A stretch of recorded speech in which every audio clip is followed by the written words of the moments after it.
Hello hi welcome back Rayalaseema అమ్మాయి. ఎలా ఉన్నారు మీ అందరూ? నేనైతే చాలా బాగున్నాను. మీ అందరూ కూడా బాగుండాలని కోరుకుంటున్నాను.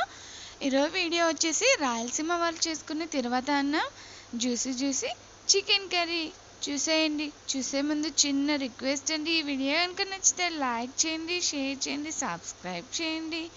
Please support my channel. ఇక వీడియో అయితే చూద్దాము.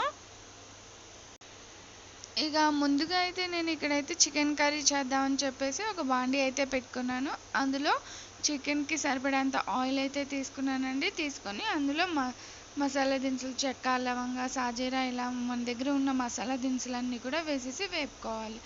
కొద్దిగా వేగిన తర్వాత చిన్నగా కట్ చేసుకున్న ఉల్లిపాయలను కూడా వేసుకొని వేపుకోవాలి. ఒకటంటే ఒకటి పచ్చిమిర్చి కూడా వేసుకొని వేపుకున్నాను. ఆ తర్వాత 1/2 kg చికెన్ అయితే యాడ్ చేసుకున్నాను. చికెన్ కూడా వేసేసుకొని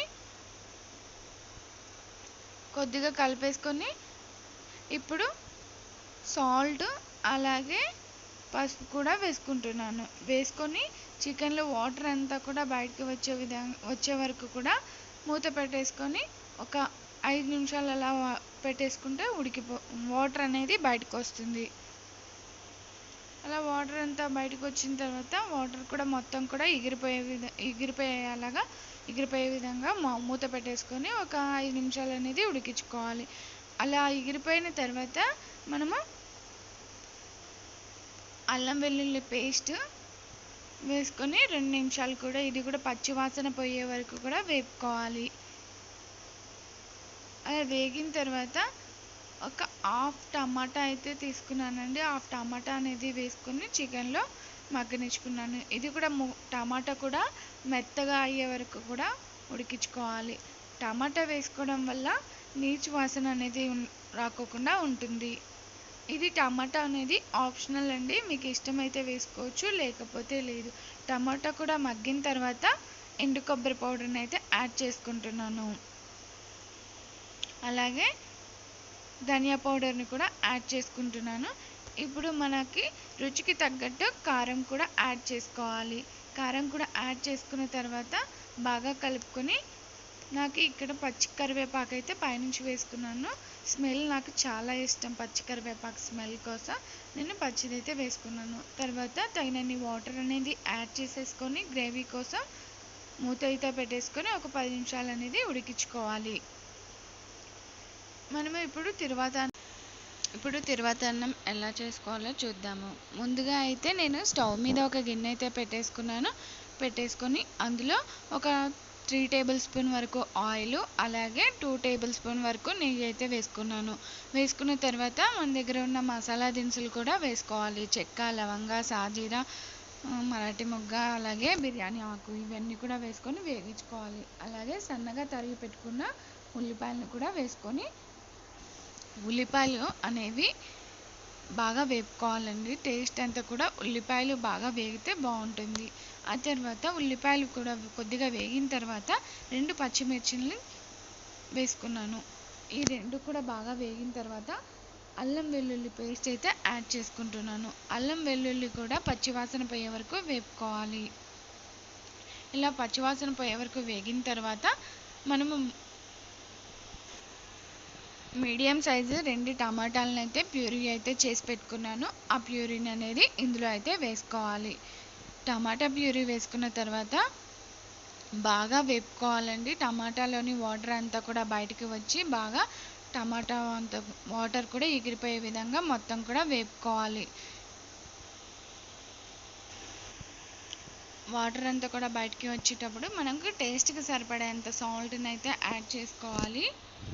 యాడ్ చేసుకొని టమాటా బాగా రెడ్గా వేపుకోవాలండి. వాటర్ అంతా ఎగిరిపోయి మసాలాలు అన్నీ కూడా బాగా వేగే విధంగా వేపుకోవాలన్నమాట. వాటర్ అనేది టమాటా వేగితే మనకి కలర్ అనేది చేంజ్ అవుతుంది. చూసారా, ఇక్కడ వాటర్ అనేది అంతా కూడా ఎగిరిపోయి టమాటా కలర్ అనేది చేంజ్ అయింది. అలా చేంజ్ అయిన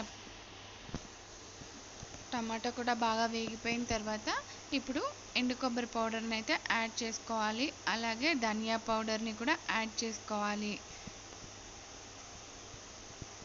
ఈ రెండు యాడ్ చేసుకున్న తర్వాత బాగా కలుపుకొని కొద్దిసేపు అంటే ఒక 2 నిమిషాలు అంటే 2 నిమిషాలు వేపుకోవాలండి. అది వేపుకున్న తర్వాత ముందుగా వాష్ చేసి పెట్టుకున్న పుదీనాను కూడా యాడ్ చేసుకుంటున్నాను.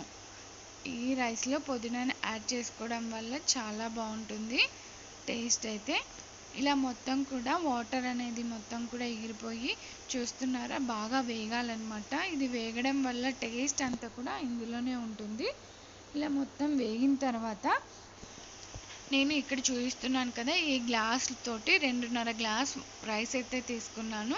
ఏ గ్లాస్తో అయితే రైస్ తీసుకుంటామో ఆ గ్లాస్ తోటి వాటర్ అనేది తీసుకోవాలి. ఇక్కడ 2.5 గ్లాస్ వాటర్కి రైస్కి నేను ఇక్కడ 4.5 గ్లాస్ వాటర్ని అయితే యాడ్ చేసుకున్నాను.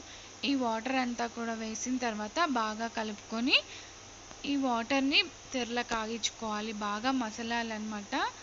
చూస్తున్నారా బాగా మసిలిన తర్వాత మనము ఇందులో ఇప్పుడు మనకి టేస్ట్కి సరిపడే సాల్ట్ అయితే సరిపోయిందా లేదా అనేది ఒక్కసారి చెక్ చేసుకొని మీకు టేస్ట్కి సాల్ట్ అనేది సరిపోకపోతే ఈ స్టేజ్లో ఉన్నప్పుడు యాడ్ చేసుకోవచ్చు.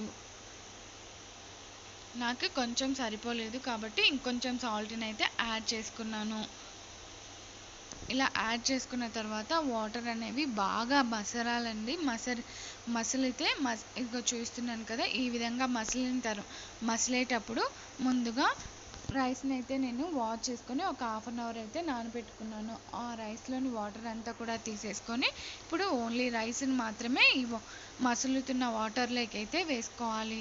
ఇలా వేసుకొని మొత్తం కూడా రైస్ని అంతా కూడా వాటర్ లేకుండా వేసుకోవాలి. ఇలా వేసుకొని మొత్తం కూడా కలుపుకోవాలన్నమాట. ఇలా కలుపుకున్నాక ఒక 5 నిమిషాలకి మనకి ఇలా కుత ఉడికిపోతూ ఉంటుంది. అలా ఉడుకుతూ ఉన్నప్పుడు ఒక్కసారి కలుపుకోవాలండి. ఎక్కువ కలుపుకోకూడదు. ఎక్కువ కలుపుకోవడం వల్ల రైస్ అనేది విరిగిపోయే ఛాన్సెస్ ఎక్కువ ఉంటాయి. కలుపుకున్న తర్వాత వాటర్ అంతా ఎగిరిపోయాక ఒకసారి కూడా కలుపుకోవాలి. ఇలా కలుపుకొని మూత అయితే పెట్టేసుకోవాలి. మూత పెట్టేసుకొని ఆవిరంతా కూడా బయటికి వెళ్ళకోకుండా నేనైతే ఇక్కడ మూత పెట్టుకున్న తర్వాత మూత పైన ఒక చిన్న బరువుగా ఒక రాయిని అయితే పెట్టుకున్నాను. ఆవిరి అనేది బయటికి వెళ్ళకోకుండా. ఆవిరి అనేది ఇలా రాయిని పెట్టుకున్న తర్వాత స్టవ్ని సిమ్లో పెట్టేసుకొని ఒక 5 మినిట్స్ అయితే ఉడికించుకోవాలి. అలా ఉడికించుకుంటే రెడీ అయిపోతుందండి ఎమ్మీగా రాయలసీమలో చేసుకుని తిరువాత అన్నం అనమాట. ఇప్పుడు మనము ఇది చూస్తున్నారు వీడియోలో, ఈ విధంగా తయారైపోతుంది. వాటర్ అంతా లేకుండా చెమ్మ అంతా కూడా బీడ్చుకొని రైస్ అనేది చాలా పొడిగా ఉంటుంది. ఇలా ఒక 5 నిమిషాలు ఉడికిన తర్వాత మనము సర్వ్ చేసుకుంటే చాలా బాగుంటుందండి. ఎమ్మీగా మనం చికెన్తో సర్వ్ చేసుకుంటే చూస్తున్నారు, చికెన్ కూడా గ్రేవీగా ఉంటే ఈ రైస్లోకి చాలా బాగుంటుంది. కొంచెం గ్రేవీ ఎక్కువే ఉండాలండి. సో ఇక ఈ విధంగా అయిన తర్వాత మనం సర్వ్ చేసుకొని పక్కకి ఉల్లిపాయ అనేది పెట్టేసుకొని తింటే ఆహా ఏమి రుచి అనరా మై మరిచి అన్నట్టుగా ఉంటుంది. సో ఈ వీడియో కనుక నచ్చితే లైక్ చేయండి, షేర్ చేయండి, సబ్స్క్రైబ్ చేయండి. Please support my channel. Until bye.